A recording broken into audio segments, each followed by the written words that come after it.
நமஸ்தே. பூர்ண சக்தியில இன்னைக்கு நான் அப்படி ரிலாக்ஸ்டா உட்காந்து உங்களோட பேசுறேன்ல, ஃபீலிங் அட் ஹோம் அப்படின்னு சொல்லுவோம். ஆக்சுவலா வீட்லயே நம்ம பல நேரம் ரொம்ப இன்செக்யூர்டா ஃபீல் பண்றோம். வயசாக வீட்டுல இருக்கும் போதும் சரி, வெளில போனாலும் சரி, எப்பவுமே ஒரு ஒரு இனம் புரியாத பயம் நம்மளுக்கு வரும். அது வரக்கூடாது. என்ன பண்ணா நாம ரிலாக்ஸ்டா வெளியிலயும் போயிட்டு வரலாம், வீட்லயும் இருக்கலாம் அப்படின்றதுக்காக இன்னைக்கு ரிட்டையர்ட் ஐபிஎஸ், ரொம்ப சீனியரா நிறைய எக்ஸ்பீரியன்ஸ் இருக்கிற ஒரு ஆஃபீஸர் திரு நட்ராஜ் அவர்கள் சமூக நோக்கோட நிறைய சேவைகள்லாம் இப்ப பண்ணிட்டு இருக்காரு. அவர் உங்களுக்கு சேஃப்டி அட்வைஸ் இன்னைக்கு கொடுக்க போறாரு. ரொம்ப பிராக்டிக்கலான விஷயங்கள் கட்டாயம் பார்த்து.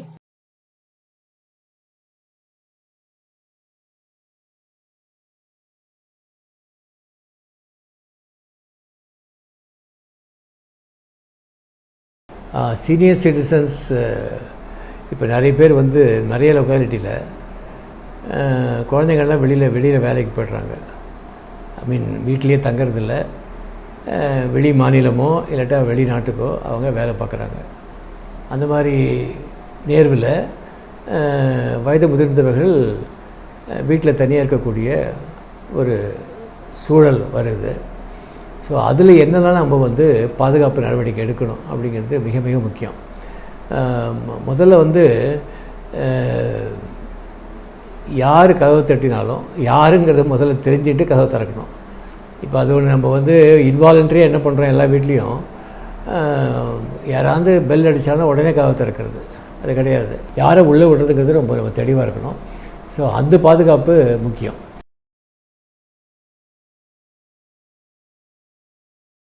நம்ம வெளியில் போகும்போதும் வித்தியாசமாக ஏதாவது நம்ம பார்த்தோம்னா நம்ம உடனடியாக தகவல் சொல்லணும், நம்ம மனசில் வச்சுக்கணும்.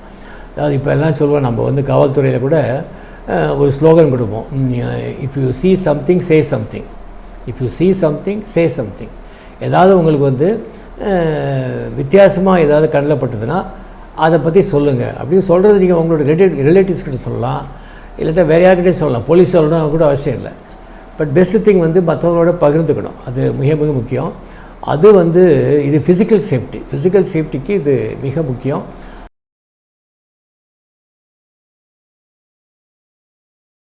நீங்கள் வெளியில் லைட்டு போடணும். இப்போ நம்ம என்ன பண்ணுறோம், தூங்கும்போது எல்லா விளக்கையும் ஆஃப் பண்ணிடுறோம், எல்லா விளக்கையும் ஆஃப் பண்ணிவிட்டு தூங்குகிறோம். ஒரு லைட்டாக அட்லீஸ்ட்டு நமக்கு வெளியில் இருந்ததுன்னா நமக்கு வெளியில் யார் ஜன்னக்கதையை பார்த்து யார் வராங்கிறது நமக்கு தெரியும்.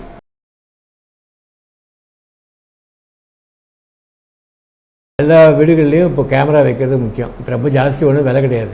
இப்போ 5000 ரூபாயில் கூட நீங்கள் கேமரா உங்களோட ஃபோனோட லிங்க் பண்ணி வைக்கலாம். ஸோ அந்த கேமரா நம்ம அது வைக்கணும்.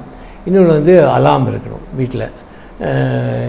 இது சென்சார் வச்சு அலாம் இருக்குது, இன்ஃப்ராரெட் அலாம்னு இருக்குது. அதில் நம்ம யாராவது உள்ளே போனால் கூட நம்ம வீடை பூட்டிட்டு வெளியில் போகிறோம், அப்போ யாராவது உள்ளே அங்கே பண்ணியிருந்தாலும் உடனடியாக அது சென்சார் நமக்கு ஒரு மெசேஜ் கொடுக்கும். நம்ம உடனே அப்புறம் இது அங்கே இருக்கக்கூடிய கேமராவும் ஆக்டிவேட் ஆகி உங்களுக்கு கிடைக்கும், யார் வந்திருக்காங்க என்னங்கிறது தெரிஞ்சிருக்கும். ஸோ அது நம்ம அந்த சேஃப்டி டிவைஸ் நம்ம வீட்டில் அது அலாம் வீட்டில் வைக்கிறது அது நல்லது.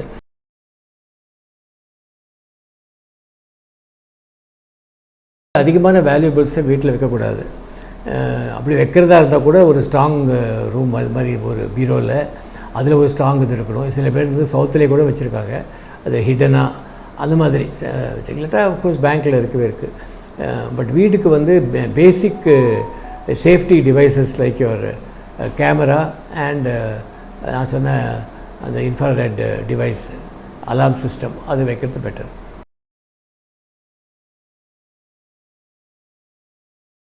இப்போது மொபைல் ஃபோனில் இப்போ நிறைய இது மாதிரி சொல்கிறாங்க. சில நம்பர்ஸை பார்த்தாலே தெரியும் நமக்கு தெரியாத நம்பர் எடுக்கக்கூடாது.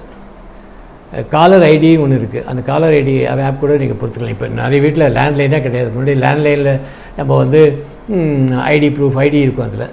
இப்போ லேண்ட்லைனே முக்கால்வாசி வீடுகளில் கிடையாது, எல்லாமே மொபைல் ஃபோன் தான். மொபைல் ஃபோனில் முக்கியம் காலர் ஐடி வச்சுருந்தீங்கன்னா நமக்கு தெரியும் யாருன்னு. நீங்கள் எடுக்க வேண்டியதில்லை, தெரிஞ்ச ஃபோன் மட்டும் தான் எடுக்கணும், தெரியாத ஃபோனை எடுக்கவே கூடாது. அது இப்போ அதிகமாக இந்த பேங்க் ஸ்கேமு அதெல்லாம் வருது இல்லையா. அப்புறம் உங்களுடைய ஐடென்டிட்டி தெஃப்ட்டு இதில் எல்லாத்துலேயுமே இந்த மாதிரி ஒரு ஃபோன் கால் மூலமாக தான் வரும். ஃபோன் கால் மூலமாக ஏதாவது உங்களுக்கு த்ரெட்டை கூட இருக்காது. முதல்ல வந்து யாராவது உங்களுக்கு ஒரு பிரச்சனையை வந்து சொல்லுவாங்க, உங்கள் ரிலேட்டிவ் இப்படி ஆகிட்டாங்க, ஸோ உங்களோட இன்ட்ரெஸ்ட்டை தூண்டி உங்களை கான்வர்சேஷனில் கொண்டு வரதுக்கு அது செய்வாங்க. அதனால் இப்போ த்ரெட்டனிங் கால் வந்தது, அது மாதிரி த்ரெட்டனிங் கால் மாதிரி வந்ததுன்னா நிச்சயமாக அந்த ஃபோன் நம்பர் என்னங்கிறத பார்த்துட்டு காவல்துறைக்கு உடனடியாக தகவல் சொல்லணும். அது சந்தேகமே கிடையாது. அந்த மாதிரி கால் வந்தால் கூட ரெக்கார்டிங் ஃபெசிலிட்டி இருக்குது எல்லா ஃபோன்லேயும், மொபைல் ஃபோனில். அதை உடனே ரெக்கார்டிங் ஃபெசிலிட்டி போட்டு ரெக்கார்ட் பண்ணிக்கணும். ஸோ இது வந்து நம்ம வந்து பயந்துடக்கூடாது. ஏதாவது வருதுன்னா பயந்துடக்கூடாது. நம்மளோட தற்காப்பு நடவடிக்கை நம்ம கிளியராக எடுக்கணும், யோசித்து சமயோஜிதமாக எடுக்கணும். அது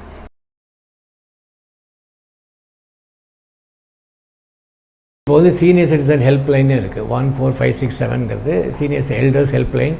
ஸ்டேட் கவர்மெண்ட், சென்ட்ரல் கவர்மெண்ட் எல்லாத்துக்கும் ஒன்று தான் அந்த ஹெல்ப்லைன் இருக்குது. அந்த ஹெல்ப்லைனில் உடனடியாக போய் நீங்கள் தகவல் கொடுக்கலாம். இப்போ வந்து நீங்கள் அட்ரஸ் கொடுக்க வேண்டிய அவசியமே கிடையாது. நீங்கள் ஃபோனில் நீங்கள் இதுக்கு காவல்துறைக்கு ஃபோன் பண்ணாலே உங்கள் அட்ரஸ்ஸு அவங்களுக்கு வந்துவிடும்.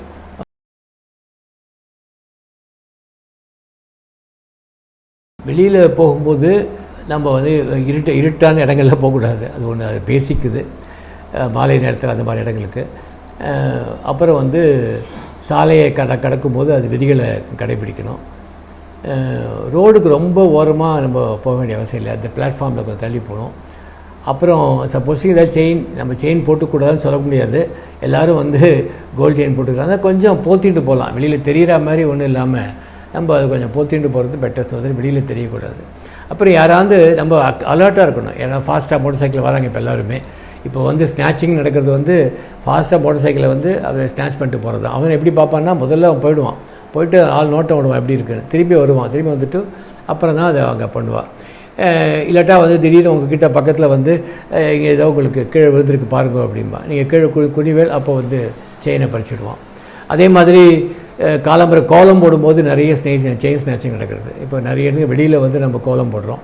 வெளியில் கோலம் போது எல்லோரும் குறிஞ்சி கோலம் போடும்போது அது அந்த செயின்லாம் தொங்கிட்டே இருக்கும், அதை வந்து எடுத்துடுவோம். அதனால் அதிகமாக நம்ம வந்து கூட்டமான இடங்களில் போகும்போது அதிக நகைகள் போடாமல் இருக்கிறது பெட்டர். பட் கல்யாணம் கார்த்திகைங்கெல்லாம் போகும்போது நிச்சயமாக நகைகள் போட்டு தான் போகணும். அதுக்கு நம்ம பாதுகாப்பாக போகணும். இப்போ நிறைய பேர் வந்து ஜுவல்லரி ஷாப்புக்கு போயிட்டு சில லட்சக்கணக்கில் அவங்க இது வாங்கிட்டு பஸ்ஸில் வருவான். இவ்வளோ வர ஒரு ஆட்டோலையோ ஒரு இதுலேயோ வரலாம். பஸ்ஸில் வந்து அங்கே தான் நிறைய தெட்டு நடக்குது. ஏன்னா அவன் வந்து பேக்கில் வச்சுருப்பீங்க, உங்களுக்கே தெரியாமல் பக்கத்தில் உட்காந்துருக்குறோம். அதுவும் பெண்மணி தான் உட்காந்துருப்பா பக்கத்தில். அவள் நீட்டாக அதை திறந்து எடுத்துருவா. இல்லாட்டா அவங்களோட அட்டென்ஷனை டைவெர்ட் பண்ணி அதை எடுத்துருவா. நீங்களும் அங்கே போயிட்டு இருக்கும்போது முதல்ல கொஞ்சம் ஜாக்கிரதையாக இருப்போம். ஆனால் பஸ் போக போக நமக்கு வேறு சிந்தனை வந்துவிடும், அப்படியே அதை மறந்துடுவோம். நிறைய பேர் அது மாதிரி தான் நிறைய தவற விட்டுருக்காங்க. இது ரொம்ப முக்கியம்.